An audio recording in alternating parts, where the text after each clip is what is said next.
Hi மக்களே, காலை வணக்கம். காலையில் வீடியோ எடுக்கும்போது வானம் அவ்வளோ சூப்பராக இருந்துச்சு, எனக்கு ரொம்ப பிடிச்சிருந்துச்சு. அப்புறம் சூரியன் இந்த தென்னை மரத்துக்குள்ளே ஒளிஞ்சிருந்தார். அவர் அப்படியே ஜூம் பண்ணி ஒரு வீடியோ எடுத்துட்டேன். அவ்வளோ அழகுங்க, ஐயோ கொள்ளை அழகு இல்லை. இன்றைக்கி நம்ம செம்பருத்தி பூக்களை, அதோட முட்டுக்கள் மட்டும்தான் இருந்துச்சு. ஆமாம், அதை மட்டும் எடுத்தேன். அப்புறம் நம்ம போட்ட கோலம், டெய்லி ஒரு கோலம் கற்றுக்கணும். கை வளைவு வரணும். அதனால தான் இந்த கோலமே நான் தொடர்ந்து போடுறேன். பிடிச்சிருக்குங்களா? நமக்கு தெரிஞ்ச கலரு புள்ளி இல்லை எக்ஸ்ட்ரா ஃபிட்டிங் வச்சோம்னா அழகாக இருக்கும். நல்லா இருக்குல்ல இந்த கலரு, இந்த காம்பினேஷன். சூப்பரான கோலம்.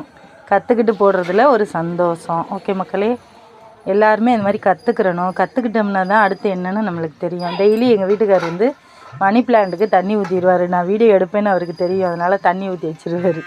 மணி பிளான்ட்டுக்கு, அப்புறம் ரோஸ்களுக்கு, எல்லாத்துக்குமே தண்ணி ஊற்றிடுவார். ஒவ்வொரு நாளைக்கு நான் ஊற்றுவேன், இல்லை பாப்பா ஊற்றுவா. இங்கே பாருங்கள், ரோஸ் ஒன்றே ஒன்று தான் இருந்துச்சு, வேறு இல்லை. தண்ணி ஊற்றி வச்சுருந்தாரா, அவ்வளோ ஒரு அழகு. அதோட அழகை பார்த்திங்களா? நல்ல கலரு, திக்கு கலரு. இதுக்கு ஒன்றும் இல்லை, வாழைப்பழ கரைசல் தான் ஊற்றினேன். எரு போடுவேன். தண்ணி ஊற்றி வச்சுருக்காங்க, அவ்வளோ அழகாக இருக்குது பாருங்கள். நல்லா மலர்ந்துருந்துச்சு, பெருசு. கனகாம்பரம் ஃபுல்லாக நிறைய பூத்து இருந்துச்சு. எல்லாமே அப்படியே. எனக்கு கார்டனிங்னா ரொம்ப பிடிக்கும். ஏன்னா எங்கள் வீட்டில் மாடு இருக்கனால நான் உரம் காசு கொடுத்து வாங்கணும் அவசியம் இல்லை. அதுவே நான் காய வச்சு போட்டுக்குவேன், பச்சையாகவும் போடுவேன். நிறைய கனகாம்பரம் பூத்து இருந்துச்சு. அதை அப்படியே உங்களுக்கு வீடியோவாக எடுத்தேன். ஒரே ஒரு ஜாதி முல்லை இப்போ தான் அரும்பு வச்சுருக்கு, அதுக்கும் எரு போட்டேன். வாழைப்பழ கரைசல் ஊற்றினேன், நிறைய அரும்பு வச்சுருக்கு. கனகாம்பரமும் நிறையா எல்லாத்துலேயும் பூத்துக்கிட்டே இருக்குது. இது மஞ்சள் கனகாம்பரம். இது விதை எல்லாம் இல்லைங்க, இது கட்டிங்ஸ் தான் போல் இருக்குது. நம்ம ட்ரை பண்ணி பார்ப்போம். அடுத்து ஒரு முட்டு கனகாம்பரம், இது காக்கி கலர் கனகாம்பரம்.